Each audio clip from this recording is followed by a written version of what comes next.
हर रोज एक नई कहानी देखने के लिए चैनल को सब्सक्राइब करें और बेल आइकन दबाना ना भूलें। सुबह के 7 बजे मोहन गहरी नींद में सो रहा होता है। तभी उसके फोन की घंटी बजती है और उसकी गर्लफ्रेंड क्रिस्टल कॉल करती है। मोहन गहरी नींद में होने के कारण बिना कॉल देखे उठाकर बोलता है, हेलो, कौन?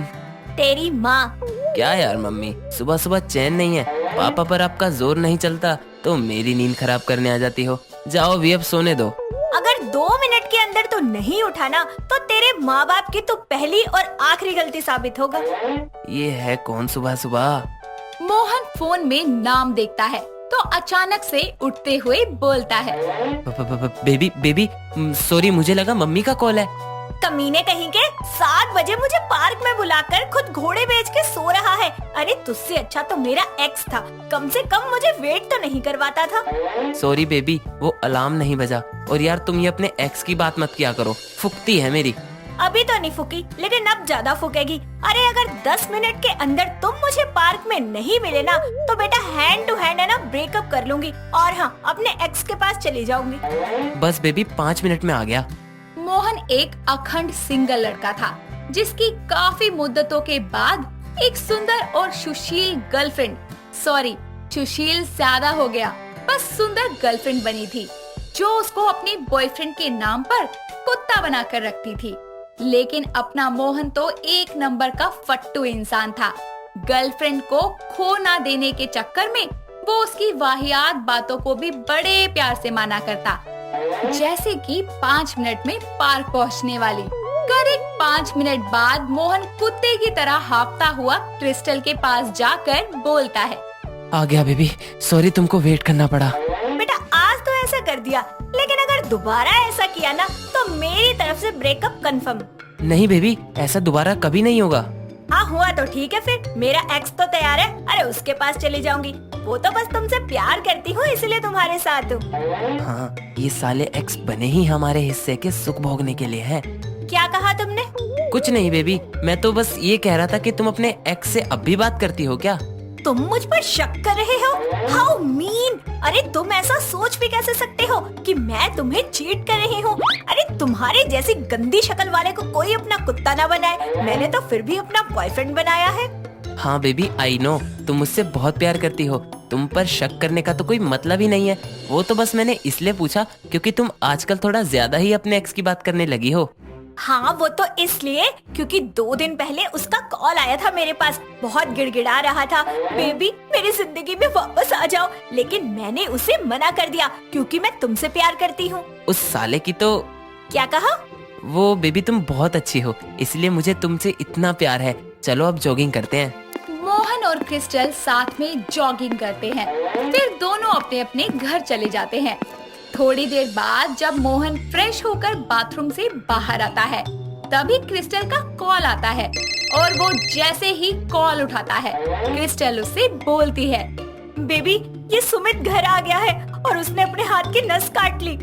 कौन सुमित? अरे मेरा एक्स, और कौन? ये कह रहा था कि अगर मैं इसकी नहीं हुई तो ये मर जाएगा और इतना कहते ही इसने अपने हाथ की नस काट ली। अब ये मेरी गोदी में पड़ा है, मैं क्या करूं? तुम चिंता मत करो, मैं अभी आ रहा हूँ और तुम उसको गोद से नीचे उतारो। इस भरोसे वाले की तो मैं जान ले लूंगा। मोहन कच्छे और बनियान में ही नंगे पैर क्रिस्टल के घर जा पहुँचता है और वहाँ जाकर बेहोश हुए सुमित के हाथ पर पट्टी करके उसे सोफे पर पटकता हुआ बोलता है, साला नौटंकीबाज, नस भी ढंग से नहीं काटी। साले मर्द की औलाद था तो सच में काट लेता ना। कम से कम मरने के बाद एक्स के पास चली जाऊंगी की धमकी तो नहीं मिलती। बेबी ये बच तो जाएगा ना? अरे हाँ, ये कुत्ते का पिल्ला इतनी जल्दी थोड़ी मरेगा। अरे ऐसे क्यों बोल रहे हो? बेचारे ने मेरे प्यार में आकर अपनी नस काट ली, अभी भी कितना चाहता है मुझे। कुछ चाहता वाता नहीं है, ये सब ड्रामे हैं इसके। ये तुमको खुश नहीं देख पा रहा मेरे साथ, तभी दुखी करने वापस आया है। मोहन के इतना बोलने पर क्रिस्टल कुछ कहती इससे पहले ही सुमित को होश आ जाता है और वो अपने सर पर हाथ रखते हुए बोलता है, मैं कौन हूँ? मैं कहाँ हूँ? सुमित की ये बात सुनकर क्रिस्टल उससे बोलती है, बेबी लगता है इसकी याददाश्त चली गई। नस काटने से किसी की याददाश्त कैसे जा सकती है? क्रिस्टल तुम तुम यहाँ गई नहीं अभी तक घर? अरे मैं तुमको तुम्हारे घर छोड़कर तो आया था, फिर तुम यहाँ कैसे? और तुमने ये न्यू ईयर पार्टी की ड्रेस बदल भी ली, और ये बंदा कौन है? बेबी, इसकी याददाश्त तो गई है लेकिन पूरी नहीं गई। इसे अभी भी हमारा रिलेशनशिप याद है, और वो भी न्यू ईयर तक। इसीलिए इसकी याददाश्त वापस ना आने तक हमें झूठा नाटक करना होगा। क्यों? अरे पर क्यों? सच बता के साइड करो ना। बता दो इसको कि तुम्हारा इससे ब्रेकअप हुए 6 महीने हो चुके हैं। अरे नहीं बेबी, कहीं इसे ज्यादा बड़ा सदमा लग गया और ये यही मर गया तो हम दोनों क्या करेंगे? नहीं नहीं, इसकी हालत थोड़े दिनों में ठीक हो जाएगी, तब तक हम ड्रामा करेंगे। क्रिस्टल को एक अनजान लड़के के साथ खुसर पुसर करता देखकर सुमित बोलता है, बेबी ये गंदी सी शक्ल का बंदा कौन है? तुम्हारा कोई न्यू ड्राइवर है? वो ये मेरा नया नौकर है। आज ही रखा है मैंने इसे काम पर। मोहनलाल, जाओ साहब के लिए कुछ खाने को लाओ। हाँ वैसे भी तेरा नौकर हूँ, आज नाम भी दे दिया तूने। जी मालकिन, इस कुत्ते के लिए हड्डी लाता हूँ। क्या बोला बे? मेरा मतलब साहब दूध लाता हूँ। मोहन रसोई की तरफ बढ़ता ही है। इतने में ही सुमित क्रिस्टल से बोलता है, बेबी मेरे गाल पर दर्द हो रहा है, तुम हर बार की तरह किसी करके ठीक कर दो ना। ये सुनते ही मोहन रसोई से भाग कर आता है और सुमित को एक जोरदार थप्पड़ मारता हुआ बोलता है, साहब अब कैसा है दर्द? हमारे गांव में जब भी किसी के गाल पर दर्द होता था हमको ही बुलाते थे। एक झापड़ में सालों पुराना गाल का, सर का और दिल का सब दर्द दूर कर देते थे। अब भी दर्द हो रहा है तो और लगाऊं? नहीं नहीं, इतना ठीक है, अब तुम जाओ। ठीक है साहब। बेटा अब अगर मेरी गर्लफ्रेंड के साथ कुछ ऐसा वैसा करने की सोची भी तो तेरे गाल लाल कर दूंगा।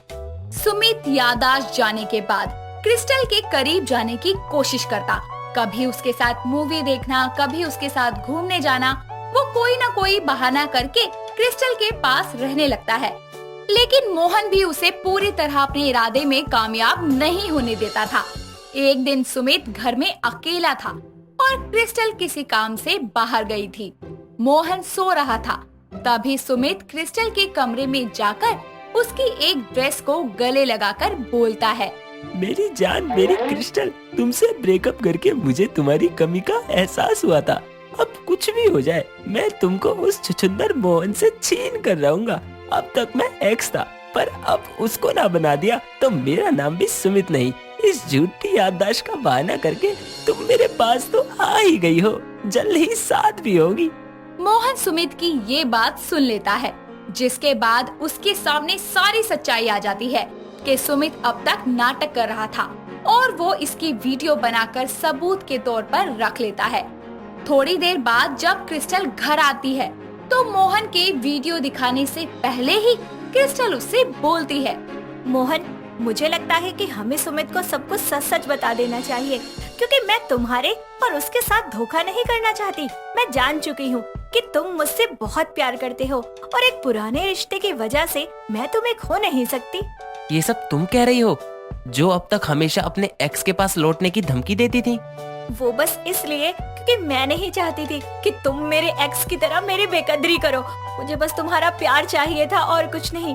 बदले में मैंने तुम्हें ऐसा ट्रीट किया ताकि तुम मुझे कभी छोड़ कर ना जाओ। प्लीज, मैं उन सारी चीजों के लिए तुमसे माफी मांगती हूँ। सच्ची तुम्हारी बातों ने आज मुझे एहसास दिला दिया कि कोई भी एक्स उस रिश्ते में फुट नहीं डाल सकता जहाँ प्यार दोनों तरफ से हो। I love you baby. I love you too baby. चलो अब उस नमूने को घर से निकाल देते हैं। क्रिस्टल सुमित को सारा सच बताकर अपने घर से जाने के लिए बोलती है, जिसके कारण सुमित की सारी प्लानिंग धरी की धरी रह जाती है। और जाते जाते मोहन सुमित के कान में बोलता है, साले, जो मेरी बंदी की ड्रेस तो अपने बैग में लेकर जा रहा है ना, उसको वापस रख दे। और हाँ, दोबारा कभी आने की सोची भी ना तो मेरे पास तेरा सच्चाई कबूलने वाला MMS है, वो मैं क्रिस्टल को दिखाकर तेरी दोस्ती भी तोड़वा दूंगा। इसलिए दिख मत जाइयो। चल अब निकल पहली फुर्सत में। सुमित का सारा प्लान मोहन के प्यार के आगे फीका पड़ जाता है और क्रिस्टल को बिना कोई सबूत दिखाए मोहन उसे वापस हासिल कर ही लेता है। दुबई के सनसेट बीच के पास एक परिवार रहता था। परिवार में उदय शेट्टी और उसकी बहन संजना शेट्टी रहते थे। उदय शेट्टी दुबई के एक बहुत बड़े डॉन थे। उस शहर में उनका बहुत खौफ था। वहीं अपने भाई से ठीक उलट संजना बिल्कुल शांत स्वभाव की थी। वो दूसरों की मदद करने वाली एक इंडिपेंडेंट लड़की थी। संजना की अब शादी की उम्र हो चली थी, लेकिन एक डॉन की बहन होने की वजह से उससे कोई शादी नहीं करना चाहता था। शेट्टी साहब जैसे तैसे लोगों को झूठ बोलकर रिश्ते के लिए राजी करते थे, लेकिन जैसे ही रिश्ते वालों को पता लगता कि शेट्टी साहब डॉन है, वो तुरंत वहाँ से भाग निकलते थे। देखिए, भगवान का दिया हुआ सब कुछ है, दौलत है, शोहरत है, इज्जत है।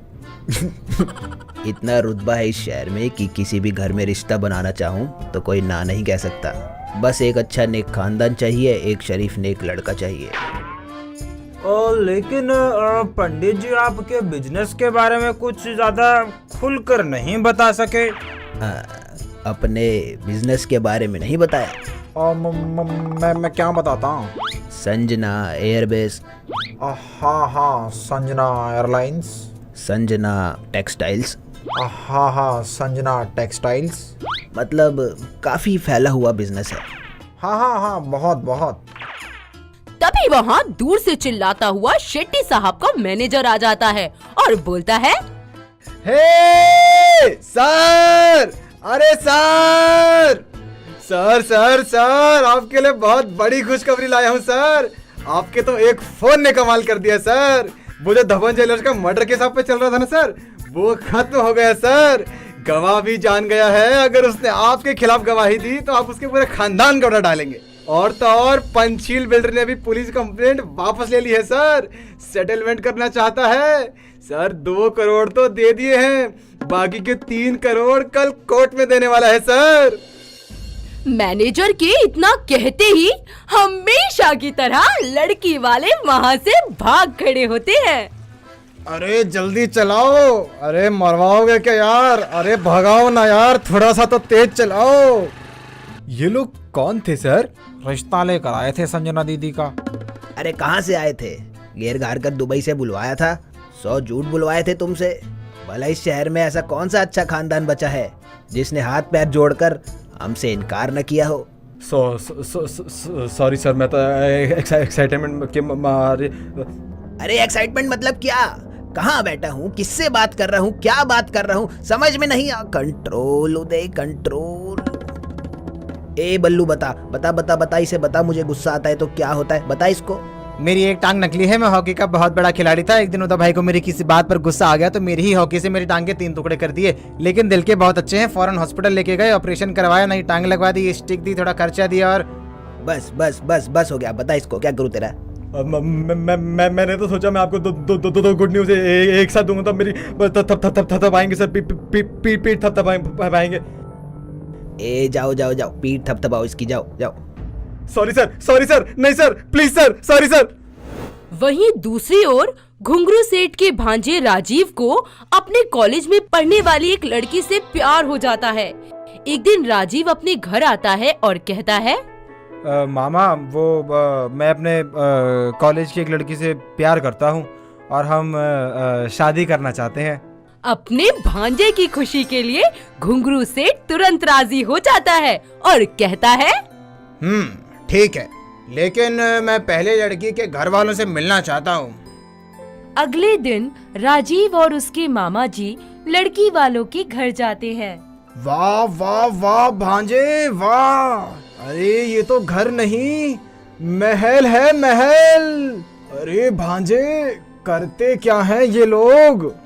अरे मामा, उनका बहुत बड़ा कारोबार है और उसके भैया की खुद की एयरलाइंस है, एयरलाइंस। अरे वाह, ये तो बहुत अच्छी बात है, लेकिन वो लोग है कहाँ? उन्हें बुलाओ तो सही। तभी सामने से उदय शेट्टी साहब चले आ रहे होते हैं। घुंघरू सेठ उन्हें देखकर घबरा जाते हैं। अरे आइए, नमस्ते अंकल, कैसे हैं आप? अरे घुंघरू जी, आप यहाँ? उस दिन मैनेजर की बात सुनकर आप होटल से ऐसे भागे कि सीधा आज दर्शन हो रहे हैं आपके। अरे राजीव बेटा, तुम अकेले आए हो, मामा नहीं आए? अंकल, यही मेरे मामा हैं। मामा, यही संजना के बड़े भाई हैं। वैसे कमाल है ना घुंघरू जी, उस दिन आप सब कुछ छोड़ छाड़ कर भाग गए थे और आज खुद चलकर यहाँ आए हैं। लेकिन इस बार मना मत कीजिएगा, अब तो शायद ये कायनात भी यही चाहती है। और फिर इस बार तो ये फैसला हमारा नहीं, बच्चों का ही है। शेट्टी साहब, कमल का फूल कीचड़ में ही अच्छा लगता है। बगीचे में उगाने की कोशिश करोगे तो मुरझा जाएगा। और हम शरीफ इज्जतदार लोग, कुछ मेल नहीं है हम लोगों में। आज के बाद मेरे या मेरे भांजे से संबंध रखने का प्रयास मत कीजिएगा। हाँ। घुंघरू सेठ संजना को बिना देखे ही वहाँ से चला जाता है। अरे कुल 193 देश हैं इस दुनिया में, 3 बिलियन लड़कियां और 22 तरह के धर्म। भांजे तुझे सिर्फ यही लड़की मिली? लेकिन मामा संजना और मैं बहुत प्यार करते हैं यार एक दूसरे से। बस भांजे बहुत हो गया, अब और कुछ नहीं सुनना चाहता मैं। अब तेरी शादी वहीं होगी जहां मैं चाहूंगा। घुंघरू सेठ राजीव के लिए एक बार फिर लड़की देखना शुरू करता है। ऐसे ही एक दिन वो मंदिर जाता है और वहाँ उसकी गाड़ी खराब हो जाती है। वो बहुत देर तक लिफ्ट का इंतजार करते करते थक जाता है, लेकिन कोई लिफ्ट नहीं मिलती। तभी वहाँ से एक लड़की गुजर रही होती है और बोलती है, क्या हुआ अंकल, एनी प्रॉब्लम?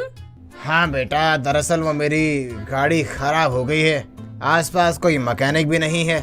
कोई बात नहीं अंकल, आप मेरी स्कूटी पर बैठ जाइए, मैं छोड़ देती हूँ आपको घर तक। घुंघरू लड़की के साथ घर के लिए निकल पड़ता है। उसे वो लड़की अपने राजीव के लिए बहुत अच्छी लगने लगती है, लेकिन उसे ये नहीं पता होता कि वो लड़की शादीशुदा है या नहीं। घुंघरू उससे बातों बातों में पूछता है, बेटे वैसे तुम यहाँ किसके साथ रहती हो? ससुराल वालों के साथ या मायके वालों के साथ? नहीं नहीं अंकल, अभी मेरी शादी नहीं हुई है, यहाँ तो मैं अपने बड़े भैया के साथ रहती हूँ। ये बात सुनकर घुंघरू बहुत खुश हो जाता है और बातों बातों में लड़की से उसका नंबर और एड्रेस ले लेता है। कुछ दिनों बाद वो राजीव को लेकर लड़की के घर रिश्ते की बात करने जाता है और वहाँ जो नजारा देखता है उसे देखकर उसे चक्कर आ जाते हैं और राजीव खुशी से पागल हो जाता है, क्योंकि वो लड़की और कोई नहीं संजना ही थी और उसका भाई कोई और नहीं, शहर का सबसे बड़ा डॉन उदय ही था। घुंघरू वहाँ से फिर जाने लगता है और उदय आकर घुंघरू के पैरों में गिर जाता है। आज एक भाई अपनी बहन की खुशियों की भीख मांगने आया है। मैंने जो बदसलूकी की उसके लिए हाथ जोड़कर माफ़ी मांगता हूँ आपसे। इस गलत धंधे में रहकर शायद लोगों के आंसुओं को समझ नहीं सका, उसी की सज़ा भुगत रहा हूँ आज मैं। हर दरवाजे पर अपनी बहन के रिश्ते की ना सुन सुनकर मैं थक चुका हूँ घुंघरू सेठ। ये आखिरी दरवाज़ा है मेरी बहन की खुशियों के लिए, इसे भगवान के लिए बंद मत कीजिए। उदय की बात सुनकर घुंघरू सेठ भी भावुक हो जाता है और इस रिश्ते के लिए हाँ बोल देता है, लेकिन उसकी एक शर्त होती है कि उदय साहब ये गलत धंधे छोड़ देंगे और नेकी का काम करेंगे। अपनी बहन की शादी के लिए उदय ये शर्त मान लेता है। अब राजीव को उसका प्यार मिल जाता है और उदय को एक नेक शरीफ लड़का, और अब तो आप जानते ही हैं कि सब खुशी खुशी रहने लगते हैं। दोस्तों, अगर आपको ये कहानी पसंद आई तो इसे लाइक करें, शेयर करें और कमेंट करके बताएं कि कहानी में आपको सबसे अच्छा क्या लगा।